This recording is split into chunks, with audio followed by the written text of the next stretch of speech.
Well, hi everyone, Shaun Humphries here with Assante Capital Management. Welcome to the second video in our series around investment planning. In today's video, we're going to talk about probably one of the most important steps in the investment planning process, which is to get clear on your goals and objectives. So we've titled this program, Investing Starts with Getting Clear on Your Goals. It's critically important, and it's surprising to me how often people will embark on a journey towards investing but may not have real clarity on what they're trying to achieve with their investment portfolio. So we're going to spend a few minutes just talking about how you want to review this particular part of the investment planning process. So when we talk about goals, goals often will be timeline sort of oriented. In other words, some goals will be long-term, some will be medium-term, some will be short-term. So let's define what a long-term goal might be. For some of you, it might be retirement planning. It might be 20 years away. Even 10 years away would be long-term in general in terms of the investment planning process. And so that's one example of a goal. Another goal might be funding your children's education. And so for some of you, your children are 5 or 4 or 10. And so you've got a number of years ahead of you in terms of your savings timeline. Maybe you're saving for a vacation coming up that you want to take in the next year. So you have a goal that is about 1 year in duration. And so each one of those goals will have different timelines, and timeline will really define the kind of strategy that you'll be pursuing. So obviously, if I'm pursuing a strategy around retirement income planning and retirement's 10 years or 15 years away, that kind of investment portfolio tied to that goal is going to look a lot different than the portfolio strategy where I'm saving money for a vacation that will come up over the next year. So timeline is really, really important in terms of setting up the investment objectives. The next area is really linking your portfolio strategy to things like values and aspirational goals. So often when I meet with prospective clients or clients in the review process, we walk them through a bit of a discussion, which is what's important about money to you. And most people don't say, well, to get the best return possible, although they want to get that. They don't say save taxes, although that's one of the aspects we look at. What they say is, Shaun, I want peace of mind. I don't want to worry. I want security. I want to create legacy. I want to help my grandchildren. I want to experience new learning experiences, growth experiences, travel. They're aspirational objectives. And so our portfolios need to be linked to those goals. What do we have to do financially in our financial plan to have a high probability of achieving those goals?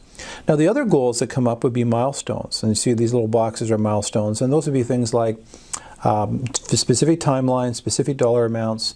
It could be things like I want to buy recreational property. I may need to replace my vehicle. Maybe it's setting aside an education fund for my grandchildren. And then this road along here is the journey towards where you are today and your aspirational goals. And we need to deal with risks. Risks can be market risks, economic risks, loss of employment, sudden job change, death of a spouse, divorce, separation. There's all kinds of issues that come up in our lives, and so a plan that articulates your goals also needs to discuss risk mitigation. How do we reduce risk in that plan? And then we have a discussion on where we are today. It's developing the balance sheet, the net worth statement. Where are we today? And through financial analysis, we confirm where you need to be financially down the road to achieve your financial goals and objectives. And so through discussion on values, goals, financial modeling, we can come up with some very specific ideas about the kind of return and portfolio that we need to put together for a client. We call that the gap analysis. This is a chart that kind of represents the gap analysis where you had a client, this green line represents how much income they wanted. We modeled for them based on their current portfolio and the assumptions that we had talked about, how long that portfolio would last for. For this particular client, it lasted to age 79.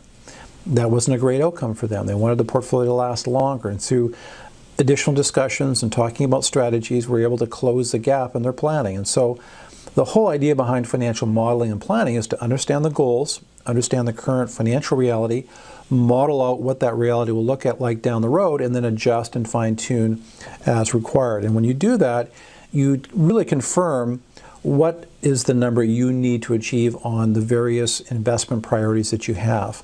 And when it comes to investing, the only goal that matters really is your goal. It doesn't mean that what the TSX did or the U.S. markets or inflation or GIC rates. I mean, those are all important financial metrics. But ultimately, you want to benchmark your planning against what is your return goal based on your objectives and benchmark your progress against that.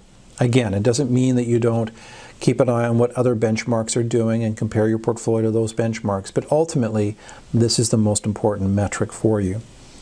When we talk about wealth planning and investment management, I'll give you an example here. This is a goal of retirement income planning. And so the client, through discovery, discussion, decision-making, gets clarity on what they need to get as a return to achieve their retirement planning goals. Then through investment strategizing, through the implementation of a portfolio, monitoring it, rebalancing it, through the development of a mini plan called investment policy, we make sure that that portfolio is fine-tuned and adjusted along the way. So we're always taking a look at that investment portfolio in the context of the retirement plan or the overall financial plan that the client has. And it's an ongoing conversation looking at those two. But the investment strategy here does not drive the discussion. The planning strategy around retirement or other issues, that drives the discussion and then flows over to the investment strategy to make sure that we've got a strategy that's consistent with the plan and the objectives. Hope you found the video helpful. If you'd like more information about our coaching programs and investment planning, estate planning, and retirement income planning, don't hesitate to reach out to us. Contact our office at 204-977-8049. Email address humphries@assante.com, and of course the website shaunhumphries.com. Wishing you all the best in your investment planning and your overall wealth planning. You take care. Bye-bye.